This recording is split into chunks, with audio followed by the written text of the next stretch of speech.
And our sixth mindset principle of how to regain your power in a crisis is be proactive. And this is one of my favorites as well. And it involves a number of key steps, some of which we already do naturally. So see it, and that's the whole aspect of visualizing it. A lot of us do this already. It's a natural part of the brain thinking process, but to specifically see the outcome that we desire in as much clarity as we possibly can. And that's the first part. And the next step is really to believe it. And that's where many of us have heard of the law of attraction, right? So well, what you think starts up a vibration that influences how you feel and impacts what you attract from the universe into your life and creates that reality. And the key is the feeling part, that we actually believe that we have it. We choose to believe that we have it. It's a choice, right? Just like I talked about choice earlier. We choose that we believe that we have it. And we feel as if we have it. We engage as many of our emotions as we possibly can, feeling the intensity in our emotions and the energy level of that. And I got to tell you, that for me, the most powerful example of this, and we again, it's a financial example. We had kind of had our back up against the wall financially.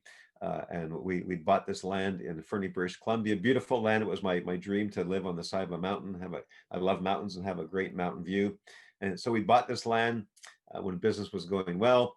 And then in the last recession, the business was not going well. In fact, it was zero, right? As I mentioned, the income for a year. And we racked up a lot of debt doing this. And so I came up with the idea as I was asking myself the question, what are my options?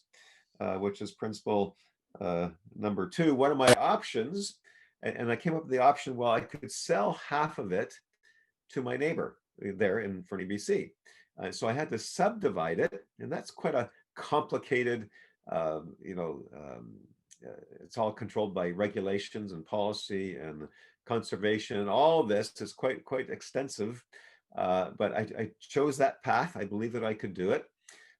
And to the degree that I went out to visit our land, and I'm standing on the top of of the mountain slope, top of our property, and I'm yelling, I'm shouting out and declaring to God and to the universe, thank you that we have subdivided this property. Thank you. I believed it. I had to believe it with every single cell in my body. In my cells, I believed that we had subdivided this property. And so that was the law of attraction. I was believing it. I was seeing it. I was doing all the activity. I was acting upon it. I was doing all the activity that I needed to in order to cause that to happen. And so we went through the process, and there were three key things that they should not have approved for the subdivision. But because I was praying, because I was believing it. So, and I believe when we pray and when we use the law of attraction, we actually co-create with the universe. We co-create with God, which I believe is the most powerful. The law of attraction, believing it, and the power of prayer. And we do that. And so they actually approved us to subdivide this land, and they shouldn't have, right? There's three key things I mentioned they should never have approved, but they did. Thank God. And so we sold the other half to our neighbor, and paid off like over $100,000 worth of debt. So that was huge in order to do that, to create it. And you can do the same. Some of you have been doing the same to various degrees. I encourage you to continue doing this, especially in difficult times, that this will pay off.